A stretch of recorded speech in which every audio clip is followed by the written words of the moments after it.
द्वारा किसानों की बात नहीं सुनी जा रही है, नहीं मानी जा रही है।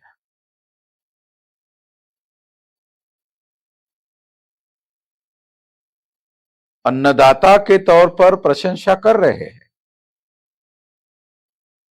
मगर अन्नदाता की बात नहीं सुन रहे हैं, नहीं मान रहे हैं। ऐसा क्यों हो रहा है? क्योंकि केंद्र सरकार को, आरएसएस भाजपा की सरकार को ऐसा लगता है कि पिछले बार किसानों ने आंदोलन किया था, इसके बावजूद भी हमने चुनाव जीता। यदि किसान अभी आंदोलन कर रहे हैं तो पहले जैसे हमने चुनाव जीता वैसे आगे भी चुनाव जीतेंगे, तो किसानों की सुनने की, मानने की क्या जरूरत है?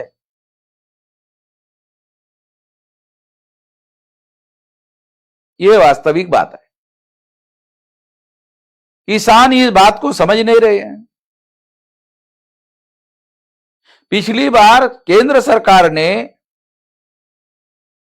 बात को मानने के बावजूद भी, 2 साल लगाने के बाद भी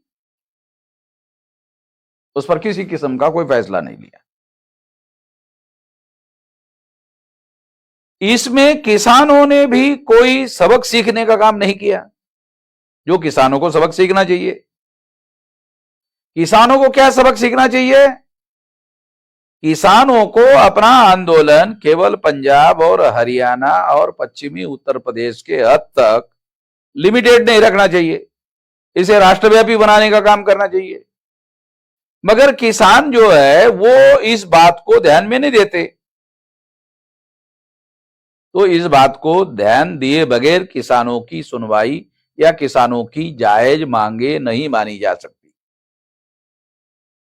मीडिया के द्वारा झूठा प्रोपेगेंडा भी किया जा रहा है कि किसानों की बात अगर मान लिया जाए तो सरकार को 40 लाख करोड़ रुपया खर्चा करना पड़ेगा। यह झूठा प्रोपेगेंडा भी किया जा रहा है। ये 40 लाख करोड़ रुपया खर्चा करने की जरूरत नहीं है। मान लो 40 लाख करोड़ रुपया खर्चा करने का मतलब क्या है? यानी किसानों का सारा प्रोडक्शन अगर खरीद लिया जाए तो किसानों को 40 लाख करोड़ रुपए देना होगा। तो क्या ये 40 लाख करोड़ रुपए जो केंद्र सरकार किसानों को देगी, तो वो सारा किसानों का प्रोडक्शन अगर किसान भारत सरकार के पास आएगा तो भारत के लोग खाएंगे क्या? भारत के लोगों को खाने के लिए फिर खरीदा हुआ माल भारत सरकार को, फिर ग्राहक को, कस्टमर को देना होगा। और अगर ग्राहक को, कस्टमर को देना होगा तो केंद्र सरकार अगर मान लो 40 लाख करोड़ रुपया खर्चा करती है तो इसको खर्चे के बजाय इन्वेस्ट माना जा सकता है और केंद्र सरकार 40 लाख करोड़ के इन्वेस्टमेंट पर 50 लाख करोड़ रुपया इनकम कर सकती है। अगर ये खरीदा हुआ माल जो भारत सरकार के नियंत्रण में रहेगा और वही माल अगर मान लो केंद्र सरकार मार्केट में अपने पास से सप्लाई करती रहेगी तो निश्चित रूप से इस पर 4-5 लाख से लेकर 10 लाख करोड़ रुपया अतिरिक्त कमाने का काम भारत सरकार कर सकती है और इससे बड़े पैमाने पर फायदा भी होगा। ये किया जा सकता है। ये कोई ऐसी बहुत बड़ी बात है नहीं है, मगर ये झूठा प्रोपेगेंडा भी किया जा रहा है।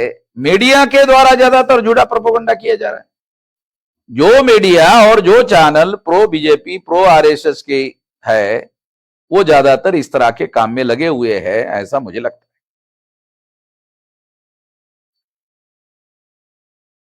तीसरी बात मैं ये कहना चाहता हूं,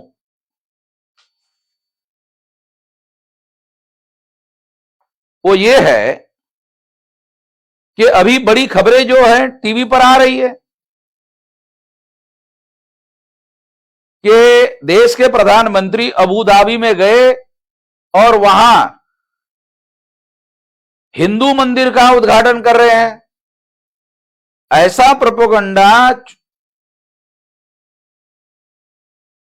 टीवी वाले कर रहे हैं, मगर वो मंदिर स्वामीनारायण संप्रदाय का मंदिर है और ये जो स्वामीनारायण संप्रदाय वाले हैं ये घोषित रूप से अपने आप को हिंदू नहीं मानते, मगर मीडिया वाले उसको हिंदू मंदिर हिंदू मंदिर हिंदू मंदिर के तौर पर प्रचार कर रहे हैं। वो घोषित रूप से अपने आप को हिंदू नहीं मानते। तो इसे जानना समझना बहुत ज्यादा जरूरी है, इसलिए ये बात हम आपको बता रहे हैं। गुजरात में दयानंद सरस्वती हुए हैं जिनका कार्य क्षेत्र हरियाणा पंजाब रहा है। उन्होंने ये कहा और रिकॉर्डेड बातें हमारे पास एविडेंस के रूप में है, वो ये है कि दयानंद सरस्वती ये कहा करते थे कि हिंदू मुसलमानों की दी हुई गाली है और हमें ये बिल्कुल बर्दाश्त नहीं है, हम इस बात को मानने के लिए राजी नहीं है। नरेंद्र मोदी भी गुजरात के हैं, दयानंद सरस्वती भी गुजरात के हैं। दयानंद सरस्वती टंकारा के राजकोट के रहने वाले हैं, नरेंद्र मोदी भी गुजरात के रहने वाले हैं। और दयानंद सरस्वती ने कहा कि हिंदू मुसलमानों की दी हुई गाली है, ये हमें बिल्कुल मंजूर नहीं है। मैंने भी इसके पहले कई बार कहा कि हिंदू मुसलमानों की दी हुई गाली है, ऐसा दयानंद सरस्वती ने कहा है। तो ये लोग फिर प्रचार में अपने धर्म का नाम हिंदू के बजाय सनातन का नाम प्रचार में लाए, मगर सनातन तो बुद्ध का जो प्रवचन है, एस धम्मो सनातनो, वहां से ये सनातन शब्द चुराया है। तो ब्राह्मणों को दूसरों से शब्द चुराने की क्या जरूरत है? उन्होंने अपने धर्म का प्रचार ब्राह्मण धर्म के नाम पर करना चाहिए। ब्राह्मण धर्म के नाम पर प्रचार करने से उनको अपना ओरिजिनल प्रचार करने का मौका मिलेगा। भारत के संविधान के अनुसार इसे ब्राह्मण धर्म के नाम पर प्रचार करने के लिए कोई अवरोध तो है नहीं। तो ये बात जानना समझना बहुत ज्यादा जरूरी है। अबू धाबी में जो मंदिर का उद्घाटन किया जा रहा है उसका प्राण प्रतिष्ठा ब्राह्मणों के हाथों से करवा दिया गया और उद्घाटन जो है वो मोदी के हाथों से किया जा रहा है। मोदी घोषित रूप से ओबीसी के हैं और ओबीसी को ब्राह्मण धर्म के अनुसार शूद्र कहा जाता है। तो क्या ऐसा है कि नरेंद्र मोदी वर्ण व्यवस्था में शूद्र वर्ण के होने की वजह से प्राण प्रतिष्ठा करने से उनको अलग रखा गया और केवल उद्घाटन करने के काम पर, जो बाह्य आवरण का काम है वो करने के लिए उनको अलाउ किया गया? ये निश्चित रूप से विचार करने वाली बात है और इस पर निश्चित रूप से विचार करने की आवश्यकता है। लोगों को इसकी जानकारी होना भी बहुत जरूरी है। इसलिए ये बात खास तौर पर हम लोगों को बताने का काम कर रहे हैं। इसके पीछे लोगों की जानकारी बनाने का मकसद है, जानकारी बढ़ाने का मकसद है, जानकारी देने का मकसद है।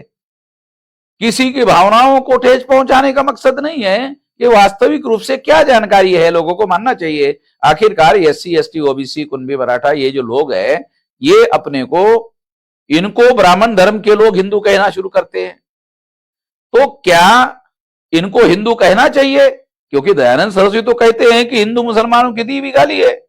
अगर हिंदू मुसलमानों की दी हुई गाली है तो ब्राह्मण लोग एससी एसटी ओबीसी और ब्राह्मण छोड़कर तमाम लोगों को गाली देने का काम क्यों कर रहे हैं? ऐसा सवाल भी लोगों के मन में आता है और यह सवाल आना लाजमी है। इसलिए इस पर विचार करने की जरूरत है। हम अपने सुनने वाले लोगों को, पाठकों को ये बात खास तौर पर बताने का कष्ट कर रहे हैं ताकि उनकी जानकारी में इजाफा किया जा सके। आप लोगों ने मेरी बात ध्यान से सुनी, इसके लिए आभार, धन्यवाद।